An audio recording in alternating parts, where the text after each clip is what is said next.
This is crazy. Outside, it's up past the fence. We started seeing it rushing in through the doors and under the floor, in our bedroom and through the back door. Unprecedented. Never seen this in 35 years of living in Broward County. Underwater. My wife put on my 3-month-old, she strapped her on, I strapped on my 3-year-old and climbed out the window. The deluge from damaging to dangerous. We will not be able to get into the communities at a really effective rate until we can get that water displaced. We have declared a state of emergency that allows our municipalities, including Fort Lauderdale, Dania Beach, and Hollywood, to be able to get mutual aid. What happened? Why? And what next? This bill, cited as the Heartbeat Protection Act, values and protects life. Late night private signing. New abortion restrictions on hold. Don't want an abortion? Don't have one. The debate gets personal. That's right, I called you demons and imps who come and parade before us. The intentions are evil. The intentions are to make us go away. Florida's culture clash bills dominate headlines. It sounds like you're calling it a waste of time. It is a waste of time. Everything that has happened has been a waste of time. Hear from your state reps on the front lines. The biggest news of the week and the newsmakers all live this week in South Florida. Good Sunday morning. I'm Glenna Milberg. Water levels and fear levels may depend on the block where you live and what you endured this week as record-setting rains came down and groundwaters came up. For our corner of South Florida, so accustomed to dangerous weather, the amounts and effects of this week's downpours took so many people by surprise. And now, days later, the ordeal is ongoing for neighborhoods and homes that were submerged. We will hear from the state and local responders and leaders and decision makers about what they know and what we can learn going forward. But first, a real-time look at where we are. Trent Kelly is live in Fort Lauderdale in a neighborhood still dealing with it all. Trent, good morning. Hey there, good morning, Glenna. That's right, we're in the Edgewood community. Just 3 days ago, this entire area was covered in water after they received an unprecedented amount of rain in a very short amount of time. Now, most of that floodwater has since receded, with just a few localized pockets still experiencing some flooding. Here at this church right behind me, you can see pretty much their entire front yard remains covered in several inches of water. No mass being held here today, just one of many areas still waiting to dry out days later. Take a look at some video from earlier in the week. In addition to the Edgewood community that I just mentioned, Fort Lauderdale's Melrose Park neighborhood was also hard hit by last week's non-stop storms. Residents there taking us inside their homes as the cleanup now begins. Some sharing stories of how they had to escape through windows after the water there just started to rise so quickly. But as the cleanup now begins, some residents are starting to experience other issues, most notably the lack of gas at several area gas stations. Take a look at some video we shot earlier this morning at a gas station in Pembroke Park. Workers there taping off all of their pumps. Not one single pump was open there. Some stations tell us they're out of gas completely. Others are only selling certain types. According to Broward County officials, we're told the problem is not a shortage of gas per se. Instead, they blame delayed fuel deliveries caused in part by that record flooding in the areas around Port Everglades. The entire situation, as it goes without saying, very frustrating for drivers on the hunt to find that fuel. A couple gas stations I've been to had signs on them that they were out. I mean, I gotta probably just leave this city and probably go to a neighboring city to get gas. Yeah, just a little personal experience. My gas light came on earlier this morning. I spent about 15 minutes hopping from station to station just trying to find gas, but eventually, if you drive around enough, you will be able to find it. Now, we should tell you that Broward County officials tell us, again, that it's not an actual gas shortage. They just need those gas trucks Port Everglades and out so they can deliver that gas. They tell us that operation is still ongoing. They're hoping to have more and more trucks hit the road here in the coming days, hopefully alleviating some of those problems. In the meantime, though, it's just another challenge for residents in areas like this to deal with. Obviously, they're keeping a close eye on this water. Anyone still experiencing flooding, just hoping this water starts to go down soon so they can begin that long process of cleaning up. For now, that is the latest live from Lauderdale. this morning. I'm Trent Kelly. Anna, back over to you. Trent, thanks so much. Stay with me for 1 minute because I want to make sure everybody knows where you are. Clearly still floodwaters on the block. Is that Melrose Park in Fort Lauderdale? Is that the neighborhood where you are? We're actually in Edgewood, Glenna, one of the other hard-hit areas. A lot of flooding as well, but this is in Edgewood Park in the part of the community that's closest to 595. And again, driving through most streets, you'll see most are now clear. That was a much different story several days ago. This is one of those areas they had to use those swamp buggies to get people in and out of their homes. Now, though, pretty much all the streets are clear. It's just these swales and drainage areas and some of the grassy areas in front of the buildings that still have some sitting water. Another issue you got to think with is the mosquitoes. Obviously, as the time goes on and this water continues to sit here, that will be another concern for these residents moving forward. But again, as I mentioned, at this point, they're used to facing these challenges. They're just waiting for this water to go down so that they can hopefully start to clean up and get this mess out of the way. Glenna? You know, that is the first time I've heard anyone mention mosquitoes. That is such a good point. And we are going to be talking to some of the city leaders and county leaders, and we're going to ask about mosquito mitigation that I know the county sometimes does. Great point, Trent. So thanks so much for being with us this morning. Thanks. All right, some of the most stunning images as the floodwaters rose, came from Fort Lauderdale Hollywood International Airport, where recent upgrades were not enough to protect operations from those rising waters. The airport and the port are run by the county, and Broward's mayor is also a district commissioner representing some of the county's hardest hit cities. Mayor Lamar Fisher is here to dive into it all. Mayor, great to see you. Hey, good morning, Glenna. Thank you so much for having me. Of course. So I want to start with this. You and your family are fourth-generation Broward County residents, and so you have a nice long lens from which to fill us in. Have you seen anything like this before? I have not, Glenna. This is totally unprecedented. All my life, I've never seen anything like this, and even talking to my other family members, they have never seen such a devastation of rain that has occurred here recently. So I know you've talked to so many people from scientists to the first responders. Do you have sort of an idea of what happened? Was it a confluence of weather phenomenon, or was it sea level rise? Is it high tides? What happened? I think it's all the above. To begin with, you had 26 inches of rain within a 24-hour period, and totally concentrated really in the Fort Lauderdale, Hollywood, Dania Beach area. And it just was nonstop, and there was no wind to take it out, and high tides were creating such a problem where the water could not actually flow anywhere. So all the retention ponds, all those opportunities for drainage were completely full. So the water could literally go nowhere. So it just began to pile up all throughout our city and our county. And I want to talk a little bit big picture here because, with a little bit of hindsight, a couple of days of hindsight, do you think, we're talking about Broward, obviously, you're the mayor of Broward County, but we're talking regionally. I mean, Dade County experienced some really similar issues. Was there a way to prepare for this that maybe we didn't?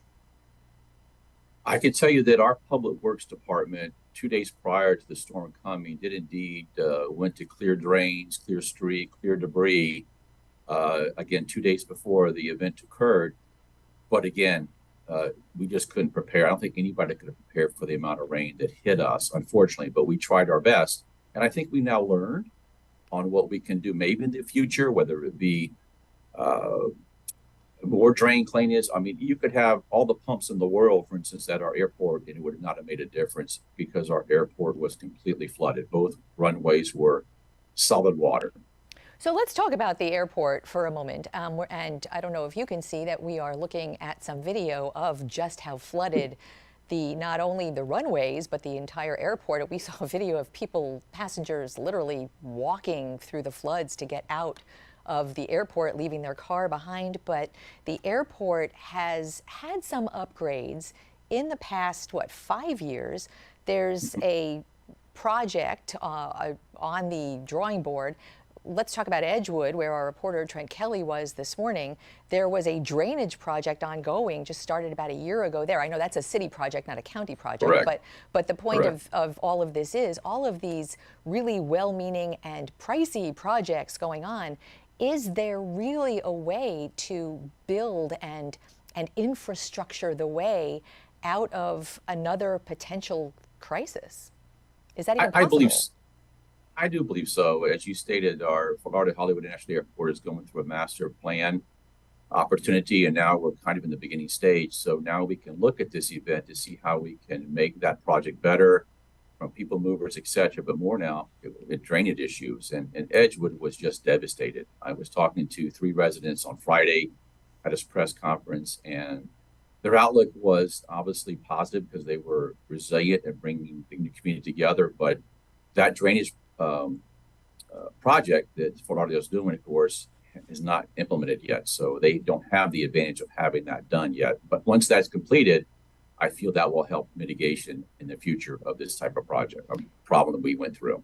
So, yeah, and so now you have sort of this county-wide, Broward County has what, like 34 cities? Did I 31. 31, okay, 31 cities, a patchwork of cities, each with their own government. The county has kind of that overview regional approach. I know you've been out talking, you've been working, I'm sure, pretty much around the clock, talking to a lot of people, trying to figure out not only recovery in real time, but planning for the future, to your point.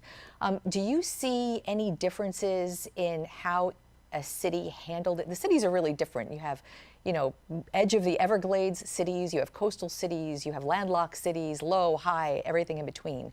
What is your observation about who fared best? Well, I think, Glenn, you have to look at it in the big picture. What happened as soon as the event occurred, we immediately began collaborating together, especially with our eastern coastal cities. And then I got to tell you that Director Guthrie hit the ground Friday morning here and from the state of Florida. And I also want to thank the governor because by signing the state of emergency, that allowed immediate resources from the state. So Director Guthrie hit the ground running. He provided us with vacuum trucks and all sorts of equipment, food, water, whatever was needed, almost immediately. And so we, again, collaborate together with our municipalities and with the state to correct the problem as far as getting the cars off the roads, getting the debris removed from our roadways, and more importantly, trying to coordinate with the tides to be able to get this water receded out back to the ocean. So it truly became a working mechanism where all of us kind of paired together. And how can we make this happen? And his leadership was absolutely amazing and still is. He's still here today. We know he's here today because he actually was supposed to be on the program with us today, but he is actually right now, I can tell you, on the way to an airport to pick up a lot of other first responder types who will be having a press conference in just about 45 minutes. So I know there is a lot more to come from him and a lot more to come for us. Can I ask you to just sit tight for about 2.5 minutes or so, and we will be back right after the break. Stay tuned. You bet.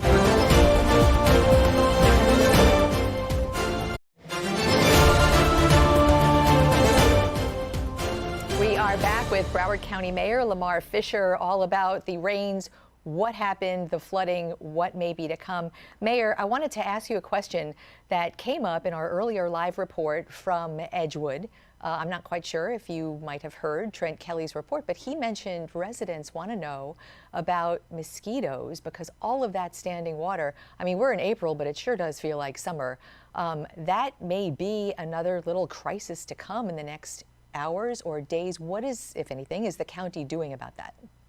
And again, I'm so glad you asked that question because I want to make sure the listeners understand that beginning on Tuesday, we are, of course, in charge of the mosquito spraying throughout Broward County. So beginning Tuesday night, we will begin with those hard hit areas with our spraying. Now, but this spray is non-toxic. It's okay with humans and pets and so forth. But we already are planning ahead now to make sure the spraying begins this coming Tuesday. That's good news. I know there's always some controversy on chemical spraying, and that's something I know you deal with every year. So, Yes. so some real-time this morning, real-time information. What can we expect tomorrow, Monday, the start of the work week? Bring us up to speed on the airport, on Broward County schools. What is happening as of Monday? And I'm going to guess that tonight, if it rains tonight, all of this may change. Well, as far as FLL, I'm excited to let you know that as of yesterday, we only had 6 cancellations at all. So, and 2 of those were departures and 4 were arrivals. So we are spot on almost back to full speed here. Our north runway is now open.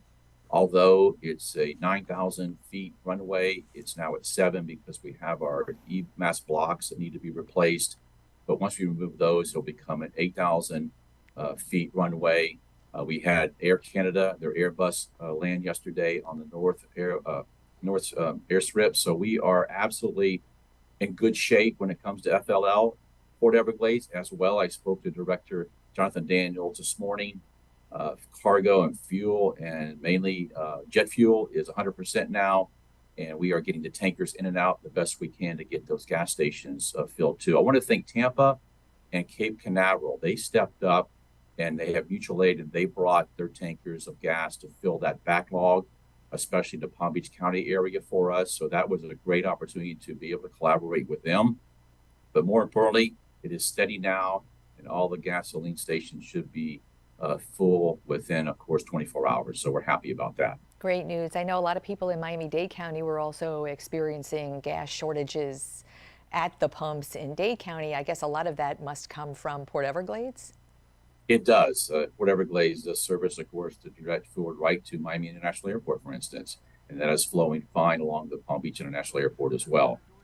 But again, we're on target. Chevron, for instance, the full jet fuel capacity is running, their full rack is, and Valero just stepped up and their gas rack is now full too. So again, within 24 hours, we should be all even Steven when it comes to having everybody have fuel. So that said, let me just launch one last question. You know, the forecast is tonight for it to rain, maybe not for a 1,000-year storm as they're calling it. Correct. Which I feel kind of silly calling it a 1,000-year storm because it could happen next week, right? So, sure. So now that we know, and hindsight is 2020, where do we go from here? Are things going to be a little different in the planning and forecasting, you know, infrastructure building? What happens because of what happened this week? I do. I think we're going to learn from the experience at the end of the day, and we're going to be able to hopefully prepare. If we see this weather coming towards us, we're going to be able to prepare better. But at the end of the day, we have to all work together. All 31 cities and Broward County have to collaborate together with the state and with the federal government so we can get the resources we need to make those improvements at the end of the day. But it's a challenge. But again, Broward County is resilient and will bounce back to be better and better. And are they? Are they working together, or did you sort of like hint at a headline we should be exploring? No. We are collaboratively working together. Again, I can't thank the state enough. I can't thank the city of Fort Lauderdale enough. Hollywood, working with Mayor Levy, they had a seawall that actually just dropped in a multifamily community, and the state walked right in, was able to shore that up and help the city of Hollywood. So again, working together as a team is most important. We can't afford not to. We have to work as one. Love to hear that in our divided times, especially. Mayor Lamar Fisher, it is great to have you on the program. Sure do appreciate your time on a very busy Sunday for you. We'll see you soon. Thank you. Okay, thanks. And next, the debates over some of the state's most controversial bills erupted this week. 2 of your local lawmakers on the front lines are live with us next.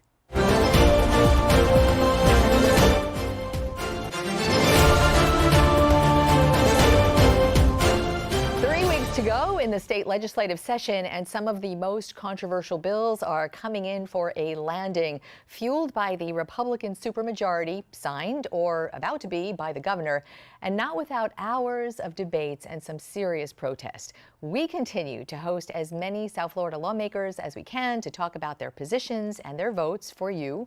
And with us today, 2 South Florida state reps from either side of the aisle who also represent some of the Broward cities struggling with flooding right now. Chip LaMarca, Republican representing coastal Broward from Fort Lauderdale to Lighthouse Point.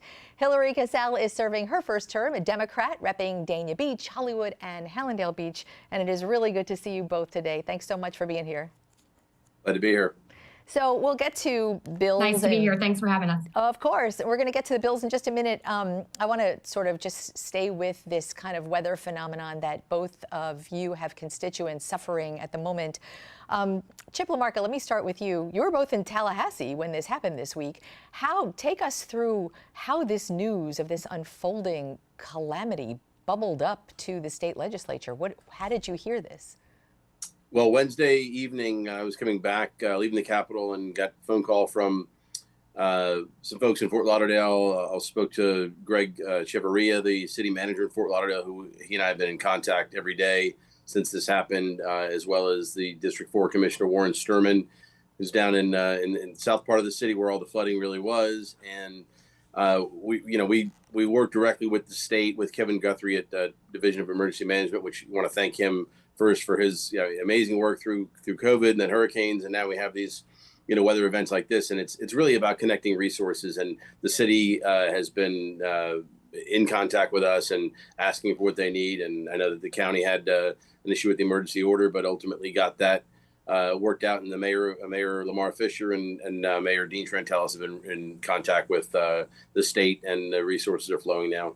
And I know even as we speak, we mentioned that the Division of Emergency Management Director Kevin Guthrie and a lot of other people are about to have a press conference to update everybody on the ground here in real time. Hillary Cassel, you represent Dania Beach, where there was actually one of 2 tornadoes touch down, and we saw some of your constituents dealing with just kind of that narrow spot damage. Tomorrow, you are on the Infrastructure Committee, which meets tomorrow, but none of the bills you'll be talking about tomorrow have anything to do with this. What do you forecast a little bit for me? Is this going to be the sort of spark for some legislation to come? It's not only should be the spark, it should be the grenade that lets us know that we're in trouble. As you know, I'm a property insurance expert. That's my area of specialty. Yep. So really communicating with residents and letting all Floridians know that flood is really the next, portion of the climate control crisis that we really need to deal with, and really educate residents that we need coverage, and we need to make sure that people have coverage and have the ability to rebuild after things like this, because it's not a matter of if, as we've seen this week, it's a matter of when. I personally can't get half of the street to get out of my own neighborhood. There are cars still stuck in major floods. My district aide's home was flooded and was unable to get access to our office on Friday. So this hits really close to home. And obviously the legislature isn't likely going to rebound with bills on Monday, but I anticipate speaking with the chair of that larger infrastructure, Chair Payne, to figuring out, do we need to call a special session? Do we need to try to advocate for some additional resources in the budget as we prepare to engage in appropriations communications and conferencing this week to get some assistance to my community? So that will be a top priority for me. You brought up a really good topic, flood insurance, which is offered at a much lower rate to homeowners than the property insurance on the private market or even citizens, because flood insurance is a national pool, but it's not required for everyone. And you both represent such coastal cities. I know, Chip, LaMarca, you have a lot of constituents who are required to have flood insurance if they have a mortgage, but have you sort of gauged how many people are dealing with floods and the aftermath of flood damage that are not insured for that? It's a great question, Glenna. I'd give you an example. When the last flood maps came out, I am right at the mouth of the Hillsborough Inlet and Lighthouse Point on a dry lot side of the street. And I actually am not required to have flood insurance for my mortgage, but we keep it. It's the cheapest insurance you can buy for the most bang for your buck if, God forbid, anything happens like this.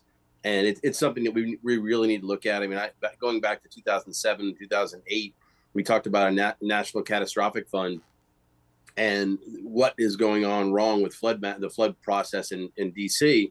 But, at that point, the northeastern states were saying, hey, well, you have all the hurricanes down there in the mid 2000s. We don't want to pay for your damage. And then they had Sandy.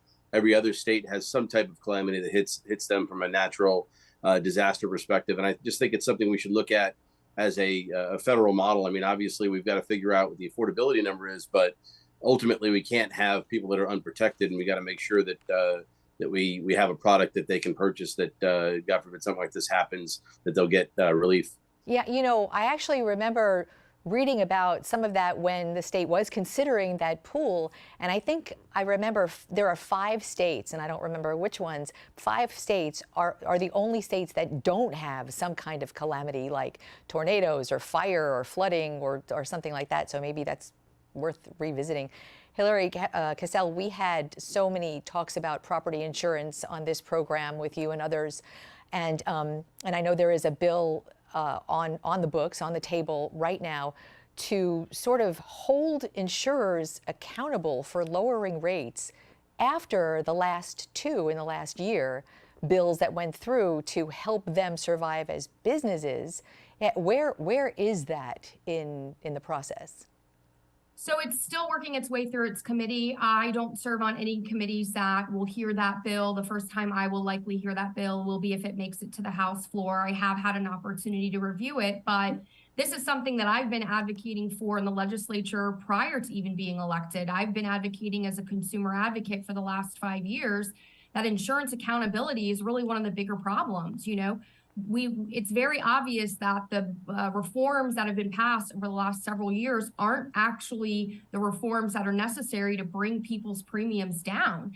And we need to fix that. You know, we're preventing access to the courts. We're making it harder for consumers to actually hold their insurance companies accountable, yet without any relief in sight. Actually, several insurance companies have asked for rate increases as high as 60%. And condominiums are asking for increases of over 100%. So it's quite evident to me that the Republican-controlled legislature doesn't understand this issue and don't have their arms wrapped around it. And as a result, everyday consumers are still going to suffer and continue to pay the highest premiums in the country.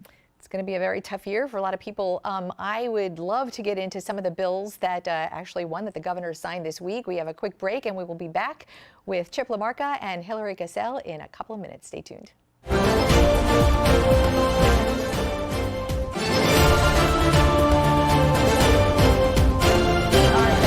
State Representatives Chip LaMarca and Hillary Cassel from R&D, respectfully, both from Broward's coastal cities.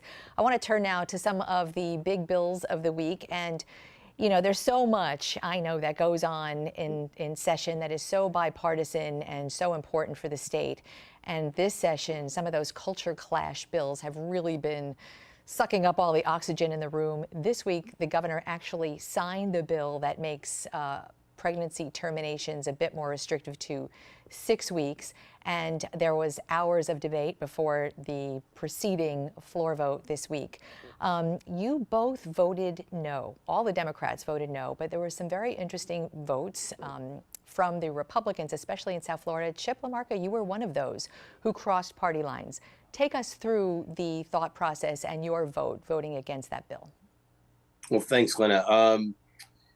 I would say, you know, in your description of pregnancy termination, I think that's putting it lightly. I mean, listen, we dealt with abortion last year, and we dealt with a 15-week ban, and you know, I had this is a struggle for me. I'm Catholic. I have an uncle who's a Catholic priest. I spoke with him about it. I spoke with my wife about it. 15 weeks for me was where I thought we would create more pro-life situation for people in the state of Florida. It would allow people to have that procedure, but it would also be safe and legal, but exceptionally rare. And for me, that was where I wanted to be. I think that's where my district constituents are. And ultimately, 6 weeks was just, it was a number I could get to. I very, very much respect life, and I'm pro-life. And, you know, I had this conversation of, you know, we're at this point now where we're basically talking about a number. And for me, is something in a practical world possible in 6 weeks? I just didn't see where that was. So that's why I was a no on the issue. And you say things that we've heard very similarly from other South Florida Republicans. Vicky Lopez, rep for Miami, also cast an opposing vote. In the Senate, Alexis Calatayud from Miami cast an opposing vote. There were a couple of South Florida lawmakers that did not vote at all. Fabian Basabe from Miami Beach, Jim Mooney from the Keys, Dottie Joseph, who's a Democrat from North Miami.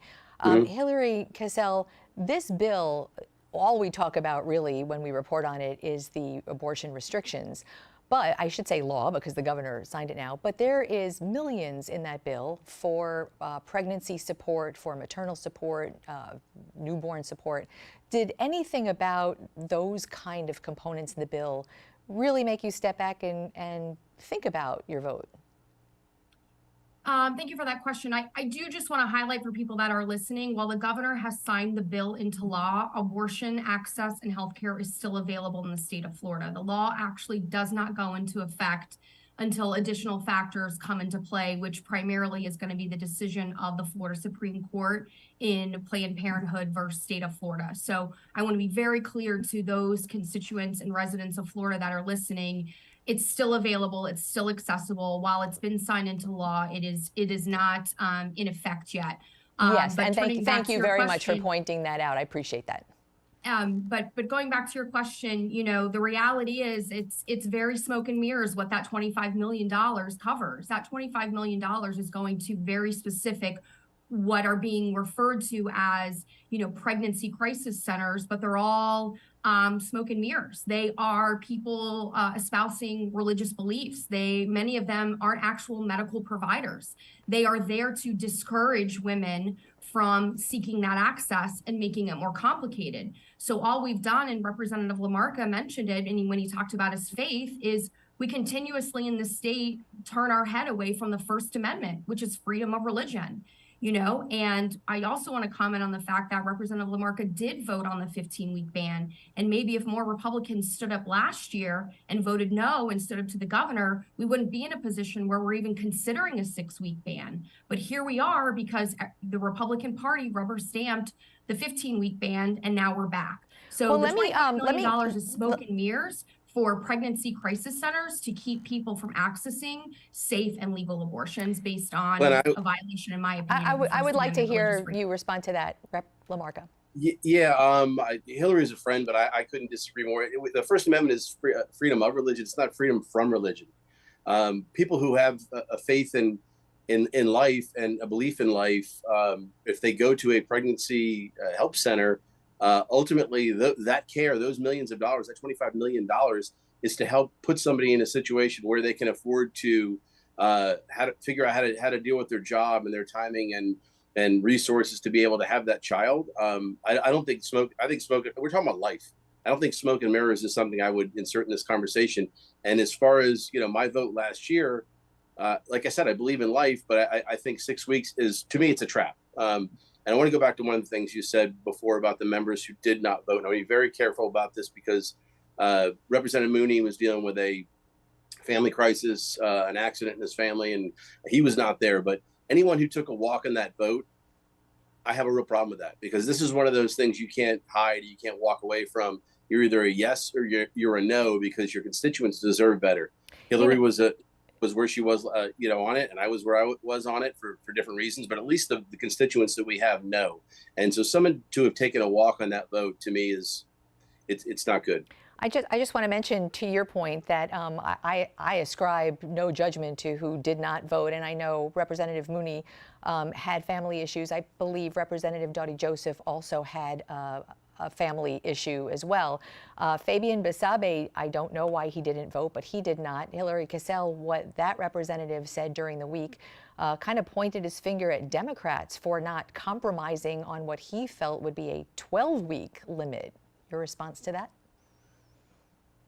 My response to that is show up and do your job. If he really thought that was an option, there's an amendment process, and he could have put Democrats on the board to actually support his accusations. And the reality of the situation is Democrats, with the language presented in the 15-week bill, weren't willing to compromise. We believe in the precedent set by Roe v. Wade. That is what we are fighting for. We had legal precedent for 50 years that has been in place, and that's the standard that we believe Floridians in the nation is comfortable with. So he should have showed up to work. He could have filed an amendment. He could have put us on the board and actually supported his accusations. But he didn't show up to work that day. We want to talk about the bill that redoes the standards for death penalty, and we will do that and talk about your votes on that when we come right back.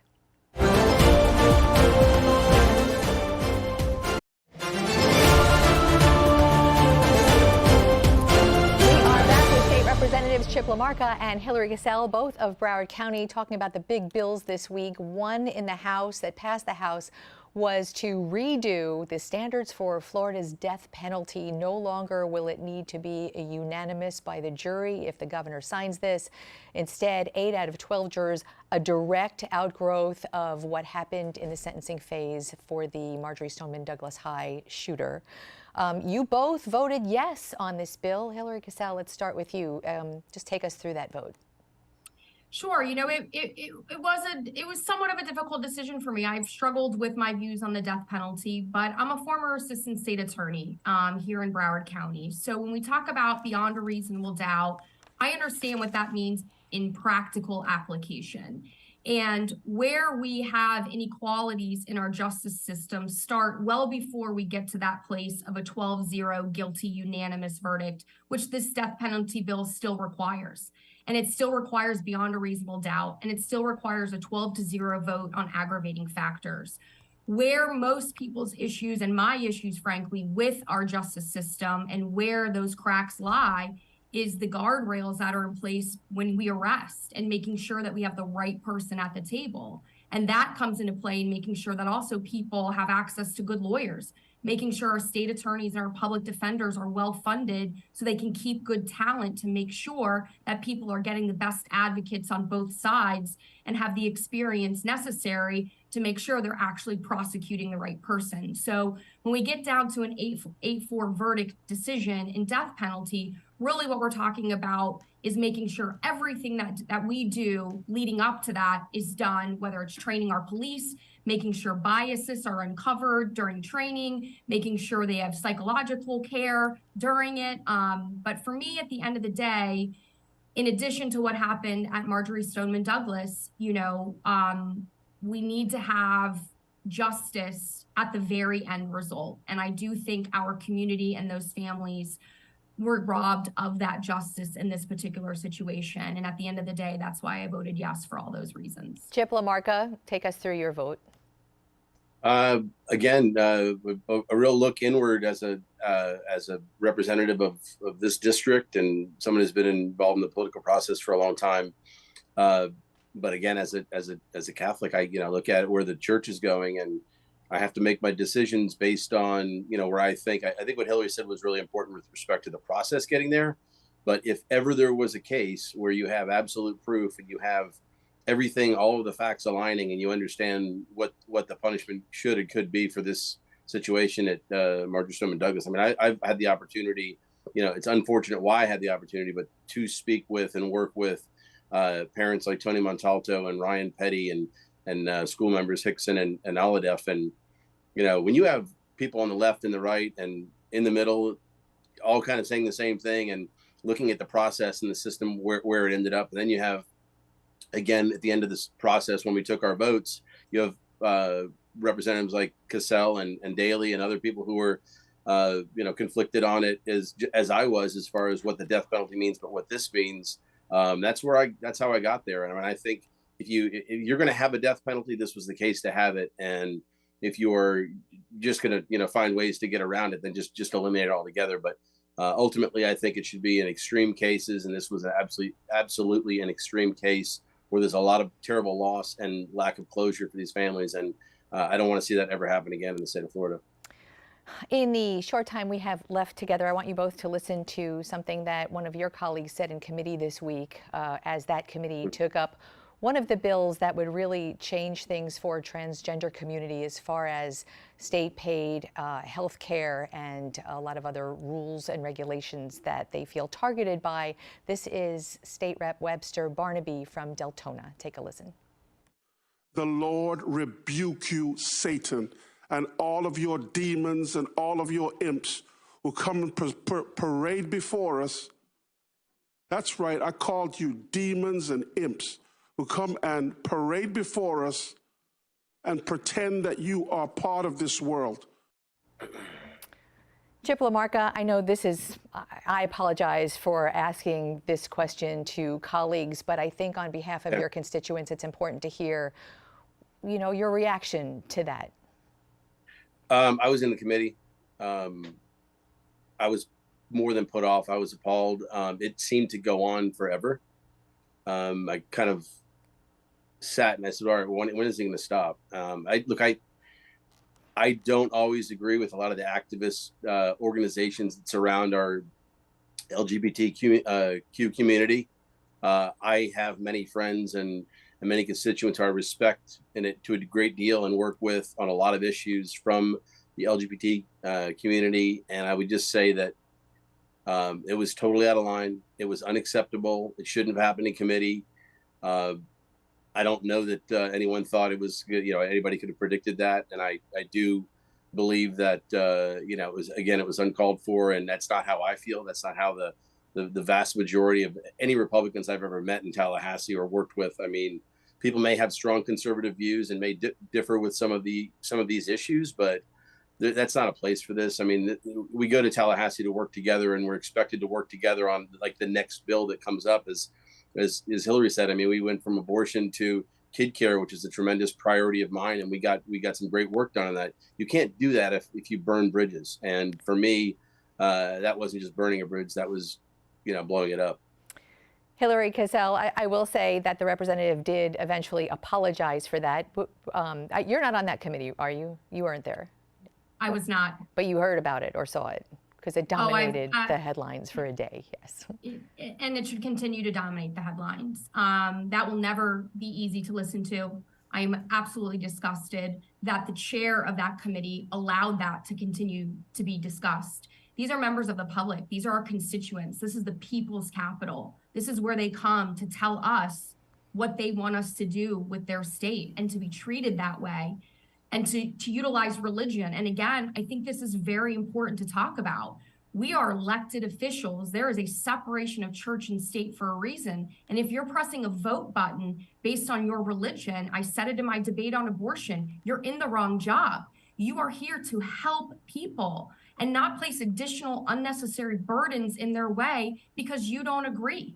The fact that the speaker has done absolutely nothing to admonish this behavior, the fact that the chair did nothing to stop him in committee, goes to show you that they support what he said. If they didn't, he would be removed of his committees, and we would have seen more discipline and reaction from the speaker's office, and we haven't. So as far as I'm concerned, they're supporting his behavior. An apology after the fact, what does that mean if there's actual no consequences for the words that he said? It's unacceptable.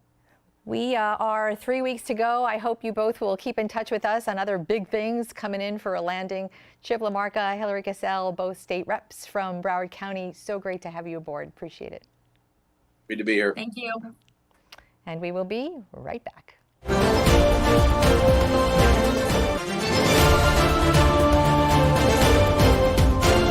Rewatch today's interviews or listen to the This Week in South Florida podcast. All you have to do is scan that QR code right there on your screen, and it takes you right to the This Week in Florida section of local10.com. And you are a big part of this program, and you can connect so easily on social media with us. Find, follow, and reach out right there at Glenna, WPLG, on Facebook, Twitter, and Instagram. We are heading out this week for Assignment Israel, so we will see you here from Jerusalem next week. Until then, have a great week, and don't forget, keep in touch.